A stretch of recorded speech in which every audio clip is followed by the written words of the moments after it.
Haleluya, salam berkat sukacita, saudaraku sekalian, kita bertemu kembali. Saya punya pengalaman yang cukup menarik tatkala saya berdoa kepada orang sakit. Orang sakit itu, saudaraku sekalian, berada di rumah sakit, tepatnya di ruang ICU.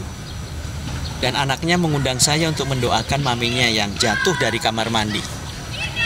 Dan pada saat jatuh itulah, maka anaknya berkata begini kepada saya, "Pak, mama itu jatuh gara-gara udah 3 hari 3 malam gak tidur." Kenapa? Kebetulan dia memang belum percaya kepada Tuhan. Main kartu, saudara, main tipok gitu ya. Main judi. Sebenarnya dia pulang mandi itu, kalau udah kelar mandi dia makan, kemudian dia akan balik lagi. Tetapi tiba-tiba jatuh. Mungkin fisiknya lemah. Tatkala terkena air dingin, maka dia tidak lagi berdaya dan akhirnya jatuh. Dibawalah ke rumah sakit. Saya berdoa.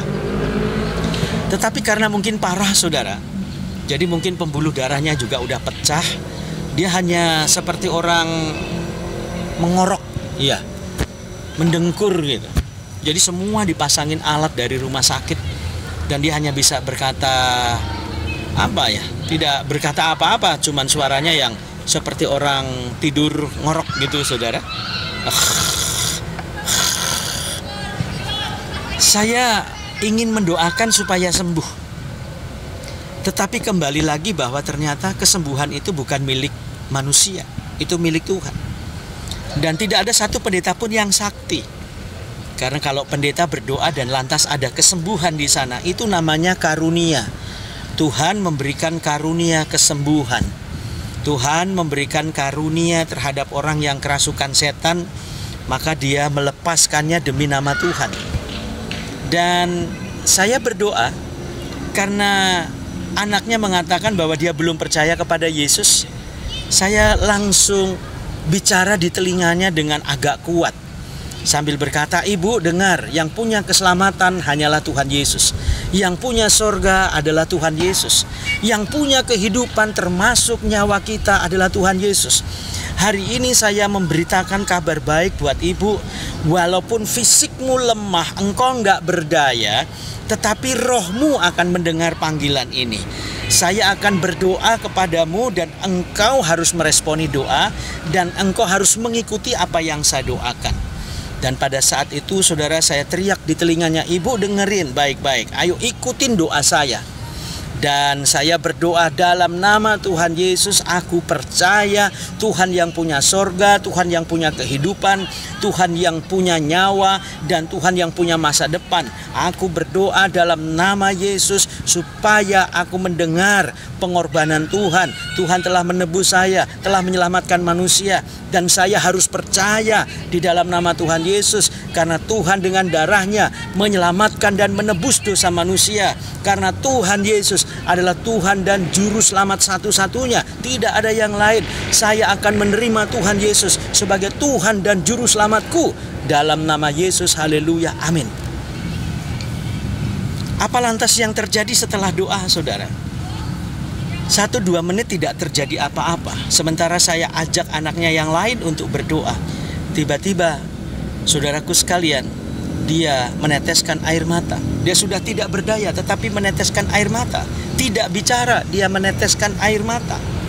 Itu tandanya, saudara, meresponi apa yang saya doakan. Yang kedua, selain dia meresponi, ternyata rohnya, saudara, itu masih hidup.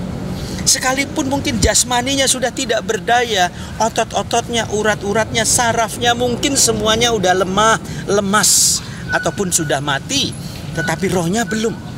Karena, saudaraku sekalian, kesempatan-kesempatan seperti itu yang harus mampu kita tangkap. Jadi kalau saudara punya keluarga dalam kondisi yang parah sekalipun, saudara jangan buru-buru panggil pendeta, apalagi pendeta itu rumahnya jauh dari rumah sakit. Saudara ambil waktu, ambil kesempatan, ambil tindakan, gerak cepat untuk mendoakan orang itu. Jangan sampai, saudaraku sekalian, mungkin orang itu atau keluarga kita sendiri itu adalah waktu itu begitu singkat. Dan akhirnya, saudaraku sekalian, apa yang terjadi 3 hari kemudian memang Tuhan panggil pulang dia. Karena memang waktunya mungkin. Dan Tuhan tidak izinkan untuk kembali hidup. Apakah anaknya menyesal? Apakah saya juga merasa menyesal terhadap doa saya yang mungkin tidak didengar oleh Tuhan? Tetapi ketahuilah saudaraku sekalian, setiap doa yang kita naikkan kepada Tuhan itu tidak sia-sia. Setiap kabar baik yang kita berikan kepada seseorang sekalipun dia sudah tidak berdaya, itu sangat bermanfaat untuk menolong orang itu. Karena bisa saja saudara, seketika itu juga tatkala ia menerima Tuhan Yesus sebagai Tuhan dan Juru Selamat, bukankah rohnya diselamatkan dan dia mendapatkan tempat yang baik bersama dengan Tuhan. Jadi saudaraku yang dikasih oleh Tuhan Yesus, dengan pengalaman ini kita bisa belajar bahwa selama ada kesempatan, di situ ada pertobatan. Sukses buat saudara dan Tuhan Yesus memberkati.